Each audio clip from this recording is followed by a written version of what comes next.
মানুষ যে কত কুঁড়ে তা আমি আজ স্বচক্ষে দেখতে পেলাম। মানে বাড়িতে রুটি-ফুটি করতে পারে না, তাই এই দোকানে ভিড় লাগিয়েছে। এই ৩ টাকায় এই সন্তুষ্টি বলে একটা দোকান আছে, ৩ টাকায় রুটি পাওয়া যায়। পার পার পিস রুটির দাম হচ্ছে ৩ টাকা। তো দেখতে পাচ্ছেন কত ভিড়। আর আমার এক বন্ধু এই ভিড়ে এখানে দাঁড়িয়েছে। কী জন্য? যে বাড়িতে গিয়ে কষ্ট করে রুটি করতে হবে না, তাই ভাবছি এখান থেকে রুটি কিনে নিয়ে চলে যাই।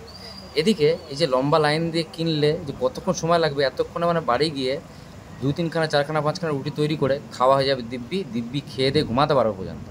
লম্বা লাইন দিয়ে রুটি কিনছে। আর তাও কি ৩ টাকা করে দাম দিয়ে। বলছে না, এর থেকে খরচা বাড়িতে বেশি খরচা হয়ে যাবে। ৩ টাকা দিয়ে সস্তায় হয়ে যাচ্ছে, কোনো ব্যাপার না। আর মানে লোকজনে এত ভিড়, আর লোকজন যখন রুটি পেয়ে বেরোচ্ছে মনে হচ্ছে না কত বড় প্রাইজ পেয়েছে মায়েরই। কি খুশি, আহারে রুটি পেয়ে কি খুশি। তাই ভাবছি বাড়ি থেকে রুটি কর। কি আর বাড়ি থেকে রুটি করতে কষ্ট, এতটাই কষ্ট?